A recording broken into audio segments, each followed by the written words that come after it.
The Earth, broken into 1,000,000 shards, forcing its steam-driven inhabitants into space. Hard-working folks known as cowbutts survive by farming moisture and mining what little land is left, constantly dealing with all sorts of space jerks. There are the gangs of scrap metal meanies roaming about, preying on the weak and completely disregarding basic manners. Then there are the diesel-driven royalists, a bunch of oppressive bullies, abusing their power and bleeding the cowbutts dry. To top it all off, there are rumors of something far more dangerous stirring in the depth of space, waking from its age-long slumber. These are the descendants of a shattered planet, and this, my distinguished gentlemots, is the new Steamworld.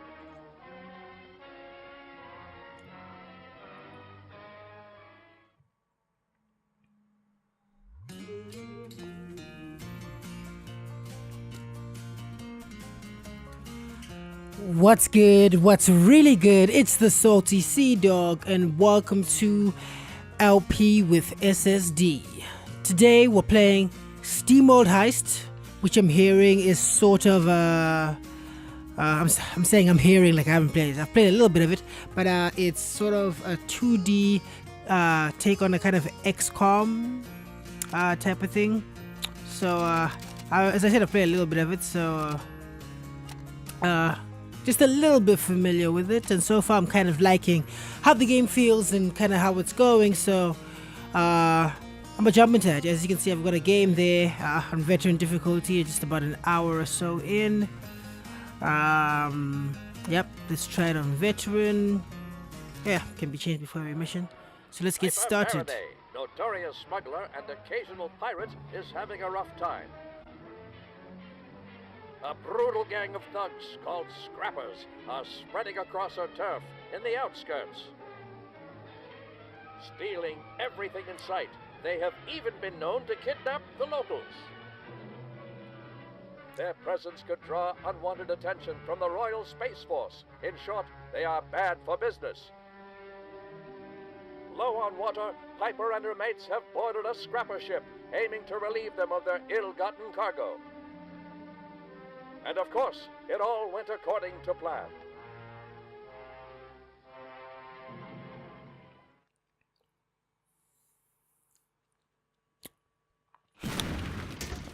Alrighty.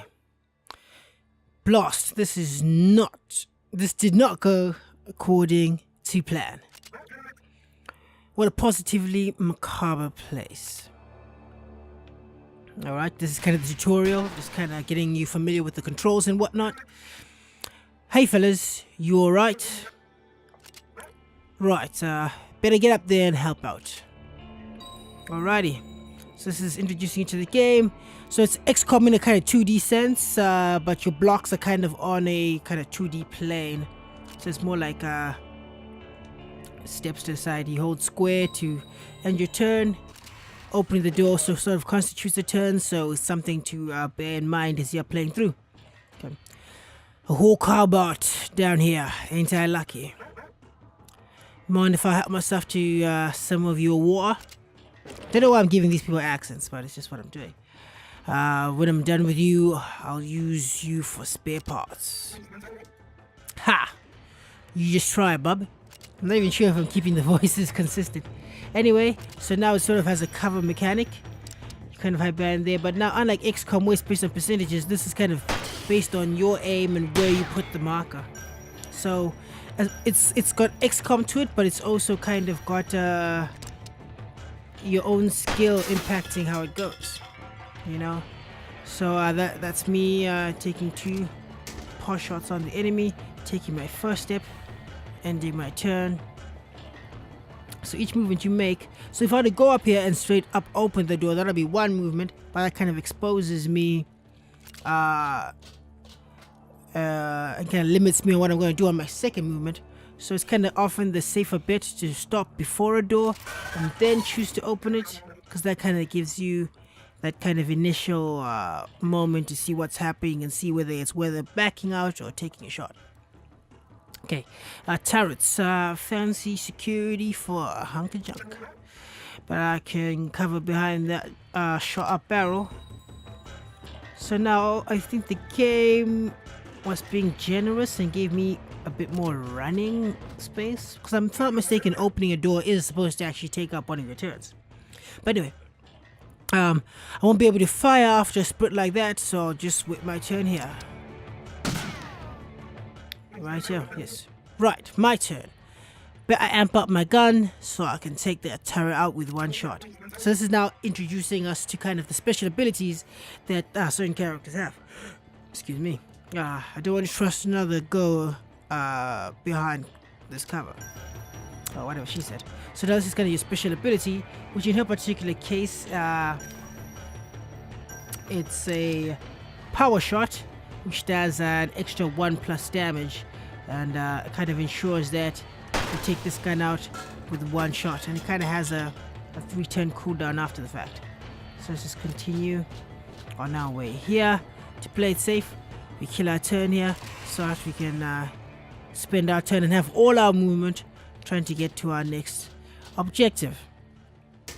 So it's a bit well, so far I've been finding it a lot easier than XCOM, because for example, it doesn't seem like the enemies move unless you've triggered them. So a lot of times it's a good safe bet to move to a spot and then end your turn there before opening a door, so that you have your full kind of running distance. So Seabrass, that's one of our teammates, is like, you take your time, Captain. And here I was thinking I'd come and save you all. Where's the rest of the crew? Piper's a female. I don't know why I imitate a voice like that, but anyway. They got scrapped and hauled off. I'm the only one left. Garr! Dang it. I keep changing the accent, but anyway. We need to get out of here before we end up in some scrap heap. So, I can't remember. So, Seabrass is... even based on his name, he's kind of got a more parody feel to him. So this is where, as I was saying, it's, as much as it's XCOM-like, we do have lots of control over our own shooting. So for example, like that, had I just done a better job, I could have actually done significantly more damage. So now Seabrass, he's kind of more your close-up, kind of getting people's growth type of person. So he's kind of your close quarters guy with a little sawed-off shotgun. Does a total of 4 damage, and to make it easy to make sure that all your little shots get people where they need to get them, it's handy to kind of get up close and personal when you're losing Seabrass. Okay, there's our way out. Let's steal one of the escape pods. Toot sweet. Alrighty. I don't remember, was there? No, that's locked. I was trying to remember if there were treasures and stuff we could get on this level. So you see, why I think it's a good idea to walk and then end your turn is because you have a situation here like when you open the door and you've triggered enemies, but because you don't have cover, you spend your next move actually getting behind cover, which in my opinion is a bit of a waste of a move, you know. So what I could have done was I could have camped. Actually, that was bad. I should have just gone all the way to that point so the door opened and I would have run. So that's what I could have done, but I messed up. Anyway, what would have been nice is what would have been a good strategy is to camp both of my characters in front of the door and then open the door at that particular moment.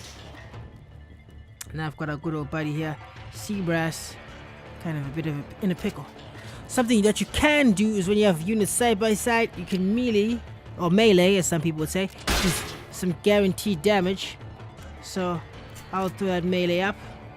And I'm actually playing it kind of risky. As you get onto later levels, taking cover and being more cautious is advised. But my hope is that 2 of my shots will blast through him and go to the enemy behind him. And only 1 of them did, but you kind of got an idea of what I was trying to go for there. So what I'll do here, if you noticed, I shot the hat off the previous robot. You can collect those hats and equip them on your people. So I'll simply pick up that hat, use Seabrass to take out the enemy. And I think from here on, we're kind of in the clear to continue on to our objective. Now how you get loot and stuff is you kind of find it just in bags lying around. You only know what's in it after the mission has completed. And this is pretty much the wrap up of the tutorial mission that we're currently doing Right now, all we have to do is get to the escape pod, and we're out of there. 100% of the swag collected, and we got ourselves a fancy hat. Now, this being a new game, I'm not sure if it keeps the hats I unlocked on the previous game, but let's see. So that's what we got. We got a swab hat. This bowler might be a bit worse for wear, but it's still stylish, right? Anyway, it's better than freezing your scalp off. So that's the swab hat that we can equip on our characters. And now we've got a swag bag. This is unknown until you open it. And we got some water, which is kind of the currency in the game. A few swills of water, the essential resource for Steam bots. Now this is kind of where we see all our experience that are leveling up. Experience is divided amongst crewmates. So I'm thinking at some point, if you're feeling kind of brave or you kind of know the mechanics of the game, you can use less crew on missions with the hope of getting them more experience.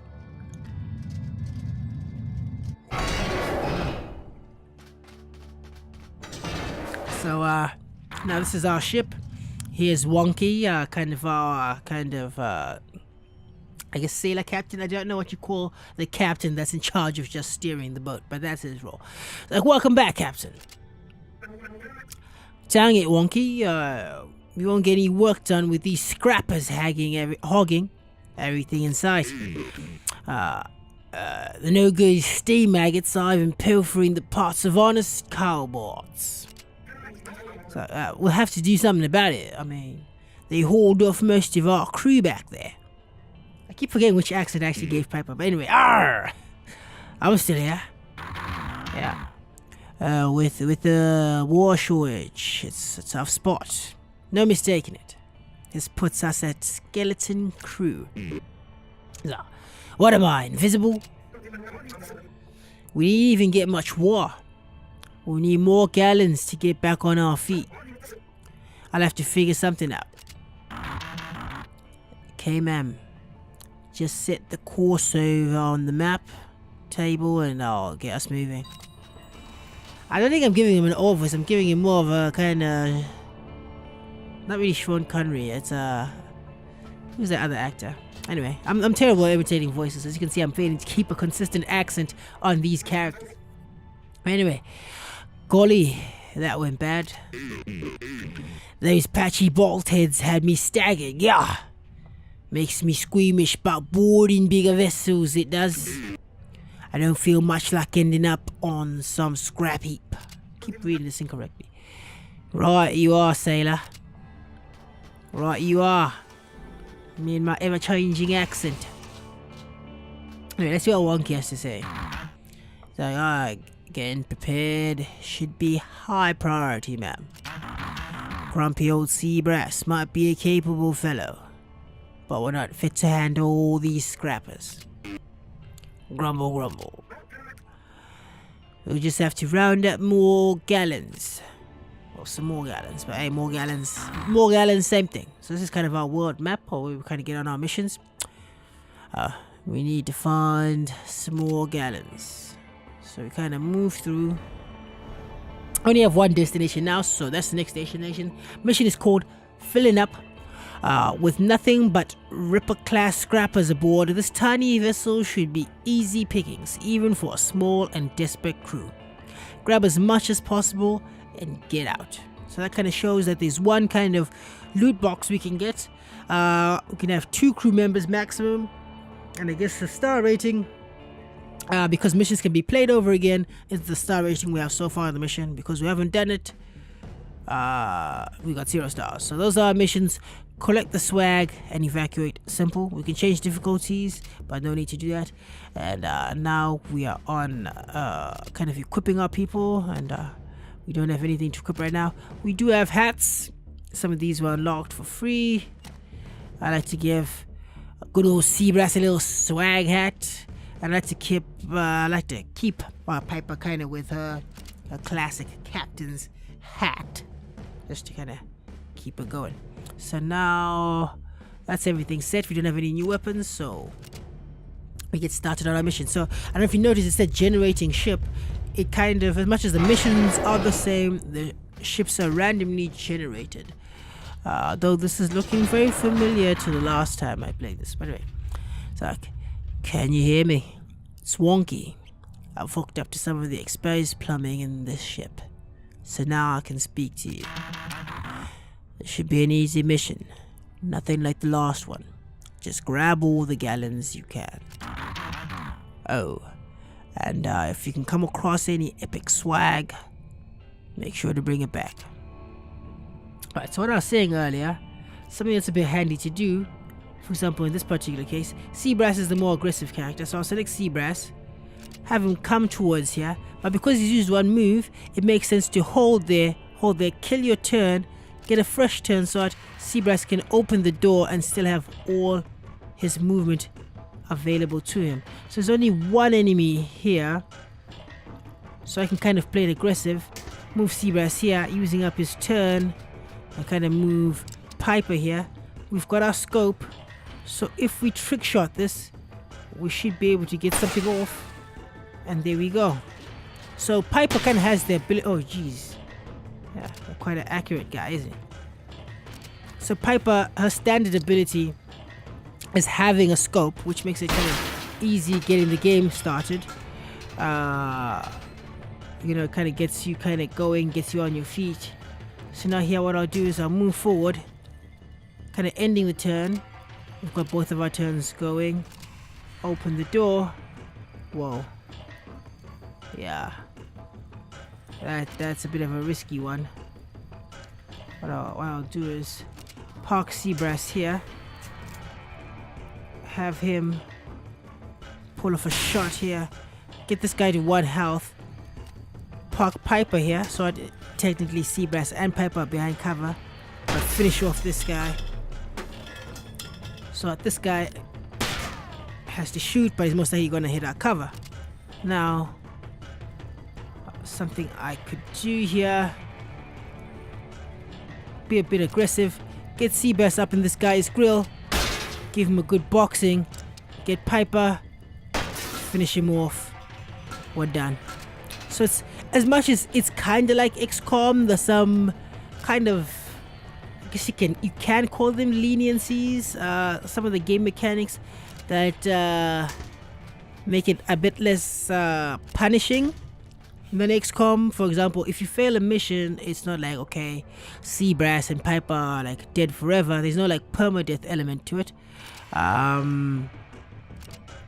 So that's kind of one less thing to worry about, because you just pay kind of, I think it's 50% of the.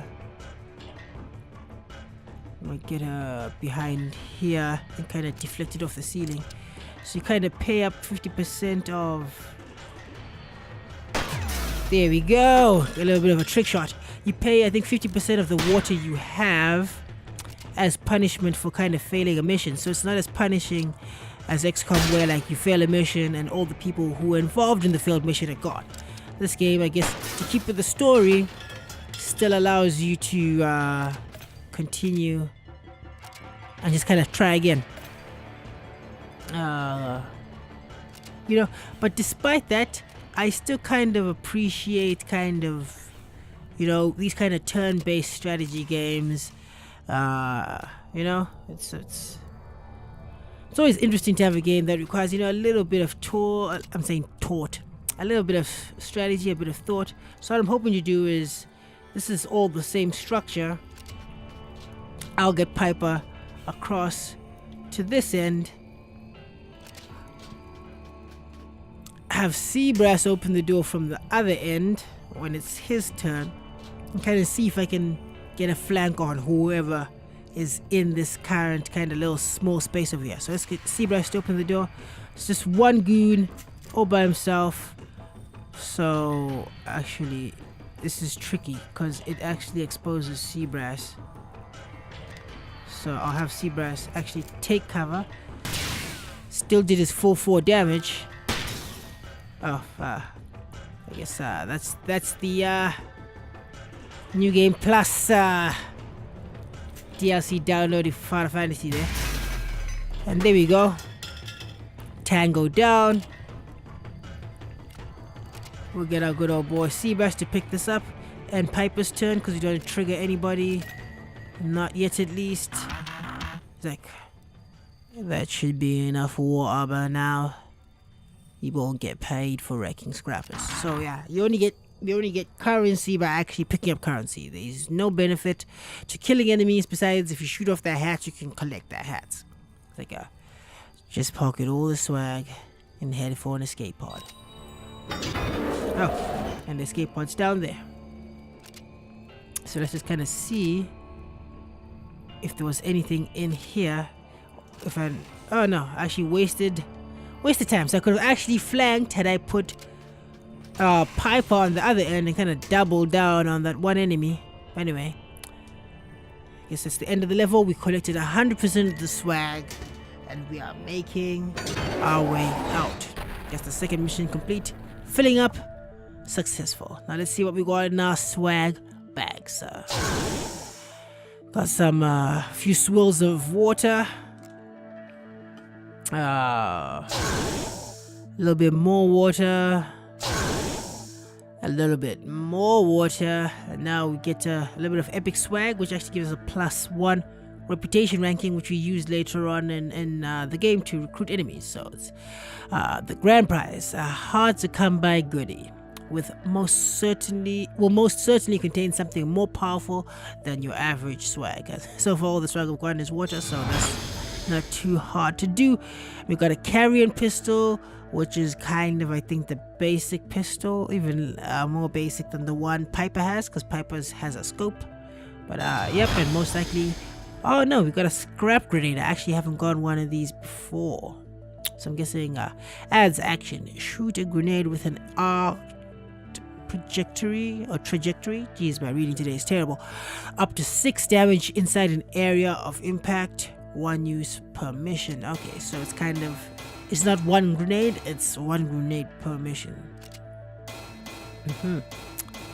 Alright, once again, now Piper is now level 1. We've unlocked a new ability, so battle experience has taught this crewmate a new ability. Unlock to see what it is, and her ability is +1 health, which is actually quite handy. Always good to have more life in these sort of games. Now he gets this ability called Payback. It's passive ability. Vanguards, which I'm guessing is Seabrass's class. I haven't played the game long enough to know what classes they are, but Vanguards become enraged when taking damage. When enraged, their next attack will do +2 bonus damage. So I don't know if it's +2 bonus damage as a whole or +2 on each of his shots. If it's on each of his shots, I think it's on each of his shots, but yeah, it's quite a handy ability. And for people like Seabrass, who are kind of like your equivalent of like an assault in XCOM, where you kind of pull them in the forefront, it's a good thing to have extra damage on Seabrass. So Piper, psych. That should be enough water. Let's head for Gat's Bar and spend it. Yarr. I ain't like new cannon. I like new cannon. Give me a trustworthy gun any day over an inexperienced crewmate. I thought we weren't welcome at Gats anymore.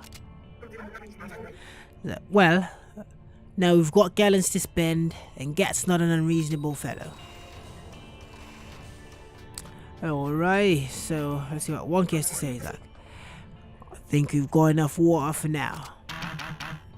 Oh, that was Piper actually. Let's swing by Gat's Bar and see if we can get what we need. Right, just might have to charm Gat a bit. So, set course for Gat's Bar, ma'am. Alrighty. Something I kind of like is when you're going to a new location, it docks to the ship, which I actually find quite neat. So I think as kind of a kickoff episode, I think I'll end the gameplay there. You know, I've kind of played already a bit of it, which is why it kind of seemed like I already knew what I was doing and was rushing through the game. As much as it seems kind of simple and doesn't seem as punishing as XCOM, it isn't really. But it's still quite entertaining, and I just like kind of strategic games. I'm starting to really get into them, these kind of strategic roguelike sort of games. So if you enjoyed the gameplay, you know, please leave a like, please leave a comment. I'm still new to this Let's Play thing, so feel free to give me some feedback. You know, still working with some different setups and trying out some different things. Your feedback will be greatly appreciated. And yeah, if you'd like to see more videos, be sure to subscribe. And until then, happy sailing, mates. See you in the next video. Take care. All the best.